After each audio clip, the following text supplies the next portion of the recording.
பிரிண்டட்ஸ் நேயர்களுக்கு வணக்கம்.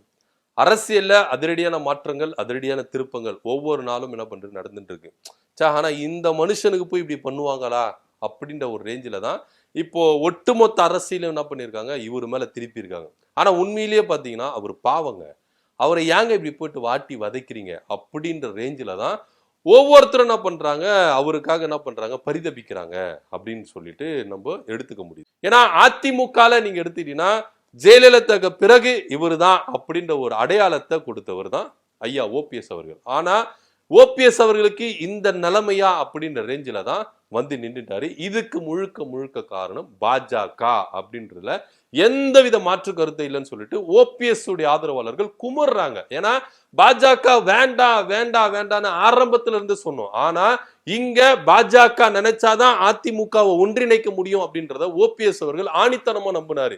இந்த நம்பிக்கை தான் அவரை வந்து என்ன பண்ணிச்சுன்னா இந்த அளவுக்கு வந்து நிப்பாட்டிடுச்சு அப்படின்னு சொல்லிட்டு ஓபிஎஸ் உடைய ஆதரவாளர்கள் ஒவ்வொருத்தரும் என்ன பண்றாங்க, குமுறாங்க. உண்மையிலேயே இந்த மனுஷனுக்கு இப்படி பண்ணணும்னு சொல்லிட்டு பாஜக எப்படி மனசு வந்தது அப்படின்னு சொல்லிட்டு தான் ஒவ்வொருத்தரும் என்ன பண்றாங்க, குமுறாங்க. என்ன நடந்தது அப்படின்னு பாத்தீங்கன்னா ஓபிஎஸ் அவர்கள் அதிமுக அதாவது ஜெயலலிதா இறப்புக்கு பிறகு இங்க வந்து பாத்தீங்கன்னா ரெண்டு பேரும் பிரிஞ்சாங்க, ஓபிஎஸ் சிபிஎஸ் அப்படின்னு பிரிஞ்சாங்க. அப்போ இந்த ரெண்டு பேரும் ஒன்னா இணைஞ்சாதான் இங்க ஆட்சி செய்ய முடியும் அப்படின்ற ஒரு நிலைமைக்கு வரும்பொழுது மேல இருக்கிற பாஜக என்ன பண்ணுச்சுன்னா ஓபிஎஸ் மிபிஎஸ் ஒன்னு சேர்த்து வச்சாங்க. அப்பவே என்ன பண்ணாரு, ஓபிஎஸ் அவர்கள் ஒன்னு சேர்ந்தார். பாஜக பேச்சு கேட்டுதான் ஒன்னு சேர்ந்தார். இது அவரே ஓப்பனா சொல்லியிருக்காரு. பாஜக சொல்லிதாங்க நாங்க ஒன்னு சேர்ந்தோம், பாஜக சொல்லிதாங்க எங்க ஆட்சி நடந்தது.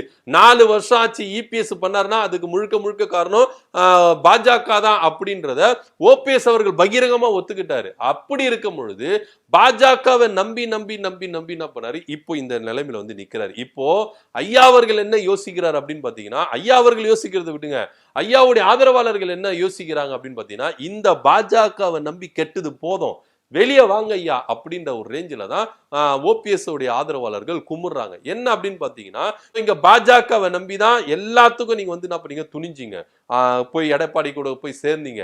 அது மாத்திரம் இல்லாம எதிர்கட்சி துணைத் தலைவர் போச்சு, அது மாத்திரம் இல்லாம கட்சியில இருந்து ஒருங்கிணைப்பாளர் போச்சு, அது மாத்திரம் இல்லாம சின்னம் போச்சு, சின்னத்தை நீங்க யூஸ் பண்ணக்கூடாது, வேட்டி கரை வேட்டியை யூஸ் பண்ணக்கூடாது, கொடியை யூஸ் பண்ணக்கூடாது, அது மாத்திரம் இல்லாம இப்ப எம்எல்ஏ பதவிக்கே உங்களுக்கு வந்து என்ன பண்ணிச்சு, ஆப்பு வச்சுட்டாங்க. சோ இப்படி இருக்கும்போது எது வரைக்கும் நீங்க என்ன இதுக்கப்புறம் என்ன இழக்க போறீங்க, அதனால இதுக்கப்புறமும் நீங்க பாஜக கூட இருக்கிறது நல்லது இல்லை அப்படின்னு சொல்லிட்டு ஒவ்வொருத்தரும் கும்பிடுறாங்க. இப்போ ஐயா வந்து ஒரு முடிவு எடுக்க போகிறார் அப்படின்றது தான் நிதர்சனமான உண்மையா இருக்கு. ஏன்னா அமித்ஷா அவர்கள் இங்க 2 முறை வந்திருக்கிறார். சென்னைக்கு ஒரு வாட்டி வந்தாரு, மதுரைக்கு ஒரு வாட்டி வந்தார். இந்த 2 முறை வரும்பொழுதும் இபிஎஸ்க்கு கொடுத்த அதே மரியாதை ஓபிஎஸ்க்கு கொடுத்தாரானா இல்லவே இல்லை. சென்னைக்கு வந்துட்டு போன பிறகு கூட ஐயா ஓபிஎஸ் அவர்கள் என்ன சொன்னார்னா, அமித்ஷா அவர்களை சந்திக்காதது வருத்தம் அளிக்குதுன்னு சொன்னார். அப்படி வருத்தத்தின் அதிருப்தியை அவர் தெரிவிச்சும் மதுரைக்கு வரும்போது அவரை சந்திக்கவே இல்லை, அவரை ஏமாத்தி தான் போயிருக்காரு. தவமா காத்து இருந்தாருங்க ஓபிஎஸ் அவர்கள் அமித்ஷா சந்திப்பாரு. ஆனா இபிஎஸ் கொடுக்கிற அதே உங்களுக்கு லெவல நீங்க ஓபிஎஸ் கொடுக்கல அப்படின்றது ஓபிஎஸ் ஆதரவாளர் குற்றச்சாட்டா இருக்கு. ஏன்னா இபிஎஸ் உங்களை வந்து என்ன பண்ணாரு, கழட்டி விட்டுட்டு போனாரு. ஆனா எங்க ஐயா வந்து உங்க கூட தான் இருந்தாரு. ஆனா அவர் உங்க கூடவே இருந்ததுக்கு இதுதான் மரியாதையா, இதுதான் அவருக்கு வந்து நீங்க ஆனர் செலுத்துறதா அப்படின்ற ரேஞ்சில தான் ஓபிஎஸ் ஆதரவாளர்கள் குமுறாங்க. இப்படி இருக்கும் பொழுது இங்க பாஜக கூடயே நம்ம நீடிச்சா நம்மளுக்கான மரியாதை இருக்காது. ஏன்னா பாஜக ஒற்றை வார்த்தை சொல்லிட்டாங்க, அதிமுக இணைப்பு அப்படின்ற பேச்சுக்கே இடம் இல்லை, அது அவங்களுடைய உட்கட்சி விவகாரம், அதுல நாங்க தலையிட மாட்டோம் அப்படின்றத அமித்ஷா அவர்கள் திட்டவட்டமா சொல்லிட்டாரு. இதுக்கப்புறம் அதிமுக இணையணும் நீங்க நம்புறீங்களா அப்படின்ற ரேஞ்சுக்கு தான் ஓபிஎஸ் வந்துட்டாரு. அப்படி இருக்கும் பொழுது தன்னுடைய ஆதரவாளர்களை கூப்பிட்டு குறிப்பா பண்ருட்டி ராமச்சந்திரன் அப்புறம் இன்னும் முன்னணி நிர்வாகிகள் எல்லாரையும் கூப்பிட்டு என்ன பண்ணிருக்காரு, ரகசியமா ஆலோசனை நடத்திருக்காரு. என்ன ஆலோசனை அப்படின்னு பாத்தீங்கன்னா, இதுக்கப்புறம் பாஜக கூட்டணியில நம்ம நீடிக்கலாமா வேண்டாமா, இல்ல அடுத்த கட்ட நகர்வு என்ன அப்படின்ற ரேஞ்சில தான் இந்த ரகசியமான ஆலோசனை கூட்டம் என்ன பண்ணிருக்கு கூட்டியிருக்காங்க ஐயா ஓபிஎஸ் அவர்கள். அதுல நிறைய பேர் சொன்ன ஒரே ஒரு விஷயம், ஐயா தயவு செய்து நீங்க பாஜகவுக்கு கையெடுத்து கும்பிட்டு நீங்க வந்துருங்க, இனி நம்மளுக்கு பாஜக வேண்டாம், அதிமுக உங்க கேட்ட ஆட்டோமேட்டிக்கா வரும், பாஜக இல்லாம நீங்க சட்ட போராட்டத்தை தனி ஒரு ஆளா நின்னு எடுங்க. ஏன்னா தர்ம யுத்தம் அப்படின்னு ஒண்ணு ஸ்டார்ட் பண்ணீங்க அதிமுக இருந்து வெளியே வந்துட்ட பிறகு, அப்போ மக்களுடைய ஆதரவு உங்களுக்கு எந்த அளவுக்கு இருந்தது, கட்சி நிர்வாகிகளுடைய ஆதரவு, மக்களுடைய ஆதரவு உங்களுக்கு எந்த அளவுக்கு இருந்தது, திரும்பவும் நீங்க அதிமுக கூட போனதுதான் தப்பு அப்படின்றத ஒவ்வொரு மூத்த நிர்வாகிகளும் முன்னணி நிர்வாகிகளும் எடுத்து சொல்லியிருக்காங்க. இதை ஐயா வந்து பொறுமையா கேட்டிருக்கிறாரு. இப்போ அதிரடியான முடிவு எடுக்க போகிறார் அப்படின்றது தான் நிதர்சனம் உண்மை. என்ன அப்படின்னு பாத்தீங்கன்னா, பாஜக கூட்டணியிலிருந்து சீக்கிரமா அவர் என்ன பண்ண போறாரு, வெளியே வர போறாரு. வெளியே வந்து ஒன்னே தனியா ஒரு கட்சி ஆரம்பிக்கணும் அப்படின்ற ஒரு ரேஞ்சில தான் அவர் இருக்கிறாரு. ஏன்னா இதுக்கப்புறமும் அதிமுக ஒன்று இணையுமா அப்படின்னா, இதுக்கப்புறம் இவர் அதிமுக ஒன்றிணைவார்னா அது ஒரு எட்டா கனியா தான் இருக்குது. அது நடக்கலாம், நடக்காமையும் இருக்கலாம் அப்படின்ற ஒரு ரேஞ்சில தான் ஓபிஎஸ் அவர்கள் இருக்கிறார். இப்போ அதிமுக தொண்டர்கள் உரிமை மீட்பு குழு அப்படின்னு சொல்லிட்டு ஒரு அமைப்பு என்ன பண்ணிருக்காரு, நடத்திட்டு இருக்காரு. இந்த அமைப்போட நம்ம என்ன பண்ணுவோம், செயல்படுவோம். செயல்பட்டு ஆட்டோமேட்டிக்கா நீங்க தனியாளா நின்று மக்களுடைய சக்தியோட நின்று நீங்க சட்ட போராட்டம் பண்ணுங்க. பாஜகவோட சக்தி உங்களுக்கு வேண்டாம், மக்கள் சக்தி போதும், தொண்டர்களுடைய ஆதரவு போதும். உண்மையான அம்மாவுடைய தொண்டர்கள் உங்க பக்கம் தான் இருக்கிறாங்க, உண்மையான அம்மாவுடைய விசுவாசிகள் எல்லாமே உங்க பக்கம் தான் இருக்கிறாங்க.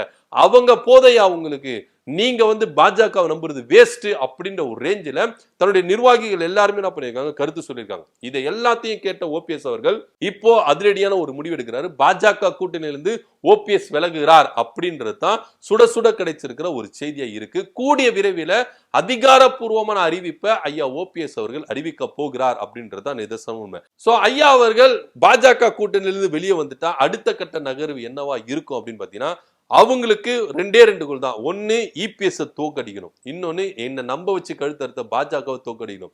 அதுக்கு இங்க யாரு கூட கூட்டணி சேரலாம் அப்படின்னு பாத்தீங்கன்னா வேற ஆப்ஷனே கிடையாது. ஏன்னா திமுக கூட போவே முடியாது.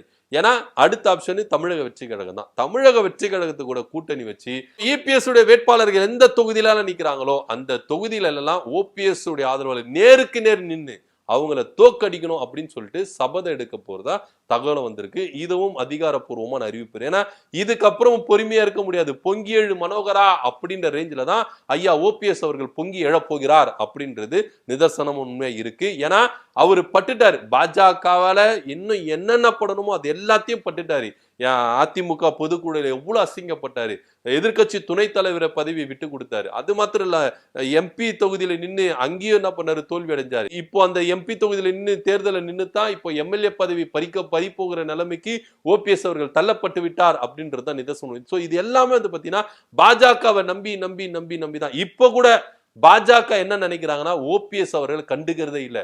ஏன்னா அதிமுக உள்ள வந்துட்டாங்க, அதிமுக நம்மளுக்கு போதும் அப்படின்னு நினைக்கிற பாஜக ஏன் கூடவே இருக்கிற ஓபிஎஸ் கொஞ்சம் கூட நீங்க நினைச்சு பார்க்க மாட்டீங்க, இபிஎஸ் கொடுக்கிற கொஞ்ச நெஞ்ச மரியாதை கூட ஏன் ஓபிஎஸ் கொடுக்க மாட்டீங்க அப்படின்ற ரேஞ்சில தான் ஓபிஎஸ் ஆதரவாளர்கள் என்ன பண்ண கேட்கிறாங்க. சோ இப்போ ஓபிஎஸ் ஆதரவாளர்கள் என்ன சொல்றாங்கன்னா, நமக்கு பாஜக வேண்டாம், பாஜகவுக்கு தான் நமக்கு வேணும் அப்படின்ற ஒரு ரேஞ்சில தான் அவங்க என்ன பண்றாங்க இருக்கிறாங்க. அதனால நமக்கு பாஜக வேண்டவே வேண்டாம், நம்மளை வச்சு எப்படி அவங்க ஓட்டு வாங்கணுமோ அந்த அளவுக்கு ஓட்டு வாங்குறாங்க ஐயா, அதனால பாஜக வேண்டவே வேண்டாயா அப்படின்னு சொல்லிட்டு என்ன பண்றாங்க, நிறைய பேர் ஓபிஎஸ் கிட்ட கருத்து சொல்லியிருக்காங்க. சோ இதன் அதிரடியான முடிவை இப்போ ஓபிஎஸ் அவர்கள் எடுக்க போகிறார். இன்னொரு தரப்பினர் என்ன சொல்றாங்கன்னா, பாஜகவிலிருந்து பிரிஞ்சு அண்ணாமலை அவர்கள் புதுசா தனி ஒரு கட்சி ஆரம்பிக்க போகிறார், அந்த கட்சிக்கு ஓபிஎஸ் அவர்கள் ஆதரவு கொடுக்கலாம் அப்படின்ற ஒரு கருத்து முன்வைக்கப்படுது. என்ன நடக்குது அப்படின்றத பொறுத்திருந்து பார்க்கலாம். சோ ஐயா ஓபிஎஸ் அவர்கள் பாஜகவிலிருந்து வெளியே வருகிறார் அப்படின்ற ஒரு நல்ல செய்தி கூடிய விரைவில் அறிவிப்பு வெளியாகும் அப்படின்னு சொல்லிட்டு ஓபிஎஸ் உடைய ஆதரவாளர்கள் என்ன பண்றாங்க, ரொம்ப நம்பிக்கையில் இருக்காங்க. அது மாத்திரம் இல்லாம இபிஎஸ் எப்படியாச்சும் தோக்கு அடிக்கணும் அப்படின்றதுக்காக இபிஎஸ் உடைய வேட்பாளர்கள் எங்கெல்லாம் நிக்கிறாங்களோ அங்கெல்லாம் ஓபிஎஸ் உடைய வேட்பாளர்கள் நின்று நேருக்கு நேரா நின்று ஜெயிக்க போகிறோம் அப்படின்ற ஒரு சபதம் எடுத்திருக்கிறாரு. இதை பத்தி உடைய கருத்து என்ன அப்படின்றத கீழே கமெண்ட் பண்ணுங்க. நன்றி, வணக்கம்.